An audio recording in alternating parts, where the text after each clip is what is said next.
আসসালামু আলাইকুম, কেমন আছো সবাই?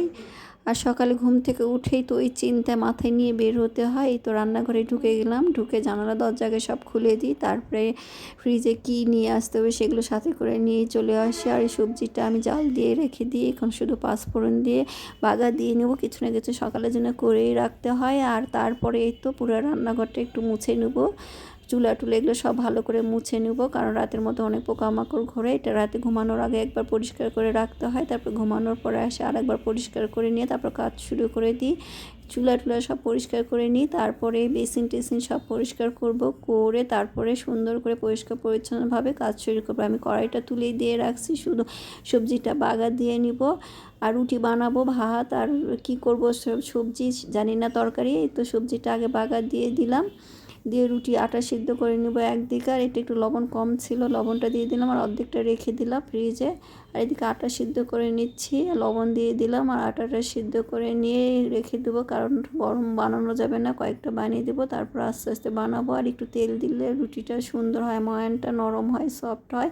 আর এদিকে সবজিটাও হয়ে যাচ্ছে। আর এই সবজিটা খেতে কিন্তু ভালো লাগে, যে কোনো সবজিতে এভাবে রান্না করে রাখা যায়। এটা পেঁপে আর মিষ্টি কুমড়া দিয়ে সিদ্ধ করে রাখছিলাম, হলুদ গুঁড়া, মরিচ আর লবণ, আর দুটো ডিম সিদ্ধ করে নিলাম। এদের নাকি ডিম পোস্ট খেতে খেতে অরুচি ধরে গেছে, তারপরে এই জন্য ডিম পোস্ট এই অর্ধেক আটা নিয়ে একটু মতে নিলাম, কয়েকটা রুটি বানিয়ে দিয়ে অর্ধেক চলে যাক, তারপর আবার বানাবো। কারণ ওরা খেয়ে চলে গেলে তারপর আরেক ব্যাস এই করতে করতে আমার সকালটা পার হয়ে যায়। তার মাঝে মাঝে অনেক কাজ করে নিই, কারণ সব কাজ তো আর খালাক দিয়ে হয় না। নিজের বাড়ি নিজের ঘর নিজেকে একটু পরিষ্কার পরিচ্ছন্ন করে রাখতে হয়। 4টা রুটি আগে ভেজে দেবো, এদিকে ডিম সিদ্ধ আর সবজি, একদিকে চা উঠে দেবো। ডিমটা সিদ্ধ হয়ে গেছে, নামিয়ে চায়ের পানি তুলে দিলাম। আর দুধ চা না না খেলে নাকি মাথা ব্যথায় যায় না, তাদের এই অবস্থা। তো হয়ে গেল, তাড়াহুড়া করে 4টে রুটি ভাজিয়ে দেবো, খেয়ে চলে যাবে। আর এদিকে চাও হয়ে যাচ্ছে, সবজিটা রান্না করা আছে, ডিমটা সিদ্ধ হয়ে গেছে। এই হচ্ছে সকালের নাস্তা। আজকে আর করা থাকলে হয়ে যায়।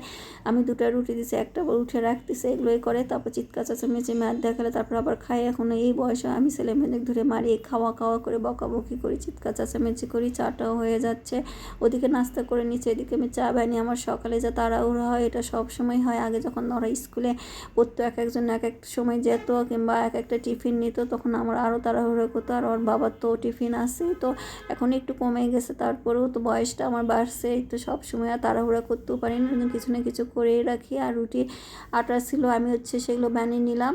পরে আসে ওরা চলে যাওয়ার পরেই তো মেলে রাখছি, খালি সেঁকে নিছি। আর তারপরে তো রুটি বানানোর পর পুরো রান্নাঘর মাখামাখি হয়ে যায়, থালা বাসন ভরে যায়, আটা আটা হয়ে যায়, এগুলো সব নিচে পরিষ্কার করে রাখি। তারপর খালা এসে খালার কাজটুকু করে, মানে পরিষ্কার বাসায় শুধু খালা সাহায্য করে। এই অবস্থা, নিজের বাড়ি ঘর নিজে পরিষ্কার রাখতে হয়, খালা দিয়ে খালি কী হয়, শুধু সাহায্য করে। আর এই তো এটা আমার খুব পছন্দের এই গাছটা, সেদিন মগটা ভেঙে গেছে, এখানে আমি মানি প্লান্টের গাছটা রেখে দিছি। আমার খুব ভালো লাগে দেখতে, সবুজ একটু থাকলে। এই ফ্রিজটার বয়স প্রায় 20 বছরে, এখনও তেমন কিছুই হয়নি। আর যত্ন করলে আসলে অনেক কিছুই ভালো থাকে।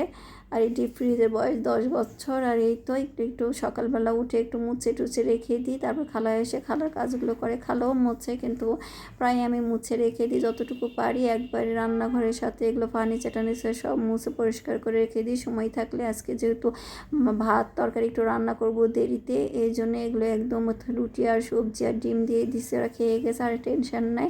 আর এই তো টেবিল পরিষ্কার করে সব নাস্তা পানি দুধ ছেলে এগুলো গুছিয়ে রাখলাম। আর এই তো রুটিগুলো সেঁকে রেখে দিচ্ছি, রেখে এখন ঠান্ডা হয়ে গেছে, এখন আমি ফ্রিজে রেখে দেবো। এগুলো টিস্যু দিয়ে একদিকে টিস্যু আরেকদিকে, আর এই রুটি বক্সে করে রেখে দেবো। আর এই তো দুপুরের আয়োজন, মুরগিটা নিয়ে এসে রাখছে, মুরগিটা রান্না করে নিলাম। আর এখন ভাতটা একটু পরে নিবে, গাড়ি ড্রাইভার এসে ভাতটা নিয়ে যাবে, এই জন্য আমি একটু দেরি করে কাজগুলো করলাম, ঘরটা বুঝছিলাম। কালো এসে তাড়াহুড়ো শুরু করে দেয়, মুরগিটা কাটা হয়ে গেছে। এগুলো কাজ আমি নিজেই করি, কাটা কুটা, কারণ কারো দ্বারা আমার পছন্দ হয় না, সাইজ হয় না, এই হয় না, ধোয়া কাটা এগুলো সব আমি নিজেই করি। যে মুরগিটা আমি সুন্দর করে ধুয়ে নিচ্ছি, মুরগিটা কিন্তু পরিষ্কার করে না ধুলে খাওয়াও যায় না, ময়লাটা চোখে দেখা যায় রান্না করার পরে। ওই জন্য মুরগিটা ভালো করে বেশি করে পানিতে একদম কলায় মাছের মতো করে ধুতে হয়।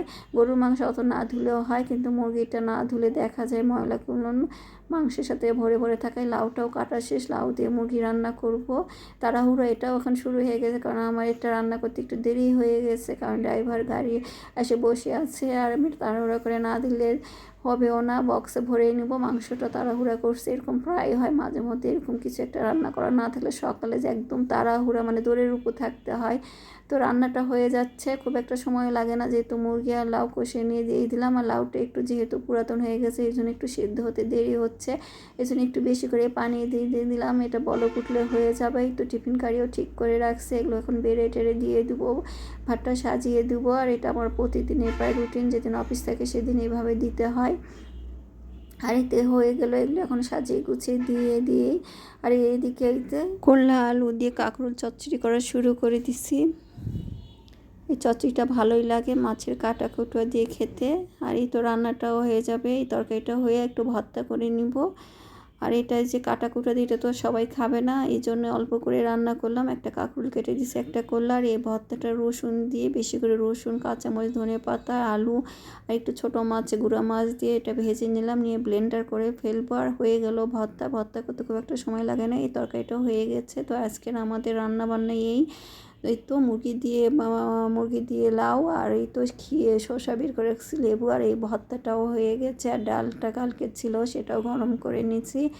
আর এই চচ্চড়িটা এই আজকে আমাদের দুপুরে রান্না বান্না। তারপরে চলেন কি করি, বিকালে আবার রান্না শুরু করে দিব। এদিকে পদ্মা ভিজিয়ে দিয়েছিলাম গরম পানি দিয়ে, খালা এসে খেতে দিছে, এগুলো আমি মেলে দিলাম, ভালো করে শুকিয়ে গেছে। আজকে সুন্দর আকাশের অবস্থা ভালো, রোদও পড়ছে, একটু একটু করে সব পরিষ্কার করে নিতে হবে। আর এই তো দুপুরে ভাতটা বেড়ে দিছে। আর আম্মা লেবু চিপতে পারে না, আমার ভাতটা ভালো করে লেবু চিপে একদম মতে দিচ্ছে নরম করে, নাহলে একদম শক্ত করে ফেলে, নাড়তে নাড়তে এগুলো একদম রেডি করে দিয়ে আমার ছেলে আর আম্মাকে। আর এই তো বিকালের নাস্তা পানি নুডলস রান্না করে নিব, নুডলসটা সিদ্ধ করে নিলাম। আর এই তো যত ভ্যারাইটি জিনিস আসছে কালকে নিয়ে আসছে, এখন এগুলো দিয়ে করে দিতে হবে, ওরা চলে আসছে।